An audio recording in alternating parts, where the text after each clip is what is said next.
जय हिंद friend, welcome back to my YouTube channel super hit study में। तो दोस्तों, आज से हम आपके लिए पर्सनॉलिटी स्टार्ट कर दिया हूं। जो मेरा पर्सनॉलिटी है 10.1, ठीक है ना। ये टेक्नोमेट्री का है, जो क्लास 10th का है। आप यहीं से आप शुरू कर सकते हैं। पूरी वीडियो मिलेगा, पूरा क्वेश्चन का आंसर यहाँ पे दिया जाएगा। ध्यान से समझिएगा, पूरा वीडियो देखिएगा, स्किप मत करिएगा। देखिए, क्वेश्चन नंबर 1 है साइन थीटा बराबर 3/5, तब tan थीटा का मान बताइए क्या होगा। तो यहाँ पे देखिए, साइन थीटा बराबर होता है लंब बटा कर्ण।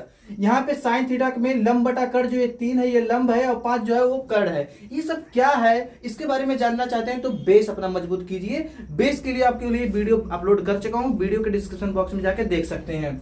देखिए, जो 3/5 है ये लंब और ये कर्ण है। तो tan थीटा का मान निकालना है तो tan थीटा बराबर लंब बटा आधार होता है। यहाँ पे लंब का मान तो मिल जाएगा, लेकिन कर्ण का मान दिया है, आधार का दिया ही नहीं है, तो आधार का मान निकालना है हमें। तो ऐसे जब सिचुएशन आ जाए कि दो मान दिया रहे, कोई तीसरे का मान निकालना हो, तो पाइथागोरस थ्योरम से हम निकालेंगे, पाइथागोरस प्रमेय से निकालेंगे। पाइथागोरस प्रमेय का रूल क्या होता है, कर्ण स्क्वायर बराबर लंब स्क्वायर प्लस आधार स्क्वायर। तो यहाँ पे देखिए, कर्ण का स्क्वायर लंब का स्क्वायर, यहाँ पे दिया है, कर्ण का मान दिया है और लंब का मान दिया है। यहीं पे हम नीचे उसका रख दिए हैं। तो कर्ण का मान 5 था, तो 5 का स्क्वायर, लंब का मान 3 था, तो 3 का स्क्वायर प्लस आधार स्क्वायर, वैसे हम नोट कर दिए हैं, ठीक है ना। 5 का स्क्वायर 25 होता है, 3 का स्क्वायर 9 होता है, प्लस आधार स्क्वायर, वैसे नोट कर दिए। देखिए आगे, ये जो 25 है यहीं पे हम नोट कर दिए। इस 9 को हम यहां लेकर आएंगे इधर, तो बॉर्डर के पार लाएंगे तो माइनस से प्लस हो जाता है और प्लस से माइनस, गुणा से भाग हो जाता है और भाग से गुणा। उसी प्रकार इधर आएंगे तो माइनस में 9 हो जाएगा, बराबर आधार का स्क्वायर, वैसे नोट कर दिए। देखिए, 25 में से 9 घटाएंगे तो 16 आएगा, बराबर आधार का स्क्वायर। यहाँ पे हम देखेंगे जो 16 है ये 4 का स्क्वायर होता है। चूंकि यहाँ दिया है आधार का स्क्वायर, हम यहाँ 4 का स्क्वायर क्यों लिखे हैं, क्योंकि हमें स्क्वायर से स्क्वायर काटना है, इसलिए आधार का स्क्वायर से जो ये स्क्वायर है, स्क्वायर से स्क्वायर काट देंगे, आएगा आधार का मान 4 आ जाएगा। अब यही हमारा मेन था, आधार का मान निकालना। अब यहाँ पे क्या होगा, tan थीटा बराबर लंब बटा क्या होता है, आधार होता है। तो यहाँ लंब का मान तो 3 दिया ही है, क्वेश्चन में ही दिया हुआ है, लेकिन आधार का मान हमें निकालना था, तो आधार का मान निकल गया, तो बटा करके हम 4 लिख देंगे, ठीक है ना। अब देखिए, इसमें तो एक ही चीज पूछा है, इसमें देखेंगे तो दो चीज पूछ लिया। देखिए, tan थीटा और cot थीटा का मान पूछ लिया है। डरिएगा मत, ध्यान से समझिए।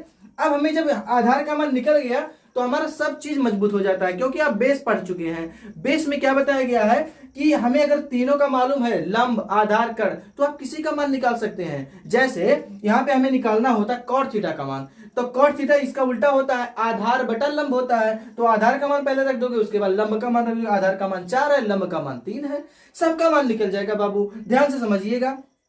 उससे पहले हम आपको ये जो त्रिकोणमिति में ये जो हमारा त्रिभुज होता है, वो हमेशा किस में बनता है, समकोण त्रिभुज में, जिसका एक कोण कितना हो, 90 डिग्री हो, ठीक है ना। ध्यान से समझिएगा, ये भी सी एक त्रिभुज बनाए थे हम इसके लिए, इसको एक बार समझ लो क्या होता है ध्यान से।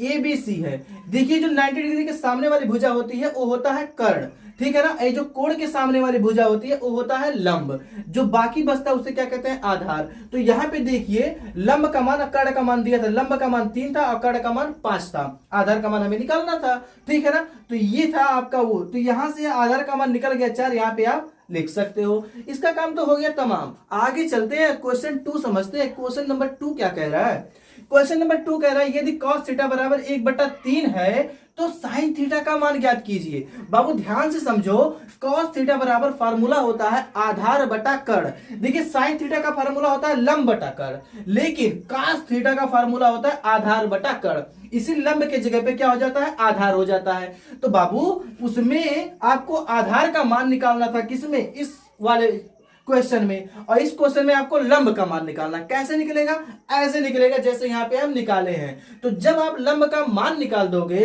तो यहाँ पे पूछा है साइन थीटा का मान, तो साइन थीटा बराबर होता है लंब बटा कर्ण। लंब का मान ऊपर रख दोगे, नीचे कर्ण का मान इसमें दिया है 3, ठीक है ना। अब उसी प्रकार क्वेश्चन नंबर 2 हम देखते हैं क्या कह रहा है। यदि कोसेक थीटा बराबर 2 सहित 3/5 दिया है, तब tan थीटा और cot थीटा का मान ज्ञात कीजिए। देखिए, इसमें दो पूछ लिया, tan का भी पूछ लिया, cot का भी पूछ लिया, डरना नहीं है। देखिए, यहाँ पे सॉल्व करोगे, कोसेक थीटा बराबर कितना है, 2 सहित 3/5, डरो मत। देखो, 2 सहित 3/5 को जब सॉल्व करोगे तो 5 का गुणा पहले 2 में कर दो, 5 दूना 10, 3 जोड़ दो 13, तो इसको लिख सकते हो आप 13/5। सही बटा को भिन्न में बदलना आप सीख लीजिए। 5 दूना 10, 3 13/5 हो जाएगा। ये जो 13 ये क्या है, कड़ है, और ये 5 ये क्या है, लंब है। कैसे आया, cosec theta. Cosec theta sine theta का उल्टा होता है। साइन थीटा का फॉर्मूला होता है लंब बटा कड़, इसका होता है कड़ बटा लंब, उल्टा होता है बाबू। अब भैया यहाँ पे जब कड़ बटा लंब निकल गया तो आधार का मान गायब। इसका मतलब क्या, इसमें आधार का मान नहीं दिया है, तो यही आपको आधार का मान निकालना है। तब आप tan थीटा का मान निकाल सकते हो, क्योंकि tan थीटा का मान होता है लंब बटा आधार, और cot थीटा का मान होता है आधार बटा लंब। दोनों में चाहिए आधार। तो जैसे यहाँ पे आधार का मान निकाले हैं, वैसे आप यहाँ पर भी आधार का मान निकाल लीजिए, ठीक है ना।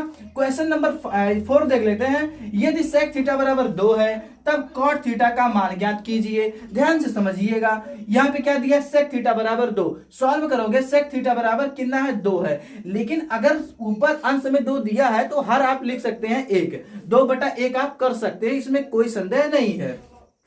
sec थीटा बराबर 2/1 लिखा है, लेकिन सवाल ये है कि sec थीटा का फार्मूला क्या होता है, ये कास का उल्टा होता है। cos थीटा बराबर क्या होता है, यही ऊपर देखे हो, आधार बटा कड़, तो इसका क्या हो जाएगा, कड़ बटा आधार, उल्टा हो गया ना। तो फिर भी इसमें कड़ का मान दिया है और आधार का मान दिया है। कड़ का मान 2 है, आधार का मान 1 है, लेकिन इसमें आपको लंब का मान निकालना है। जैसे इसमें बताया है कि लंब का मान निकालना है। जब लंब का मान निकालोगे तो पूछा है cot थीटा का मान बताओ, तो cot थीटा बराबर क्या होता है, लंब बटा आधार। क्या होता है, लंब बटा आधार। देखिए इसमें लंब का मान बहुत जरूरी है, लंब बटा क्या हो जाएगा, आधार हो जाएगा, ठीक है ना। देखिए आपको ये वीडियो कैसा लगा, वीडियो पसंद आए तो प्लीज वीडियो को लाइक करें, मोटिवेट करने के लिए लाइक जरूर करें। Thank you.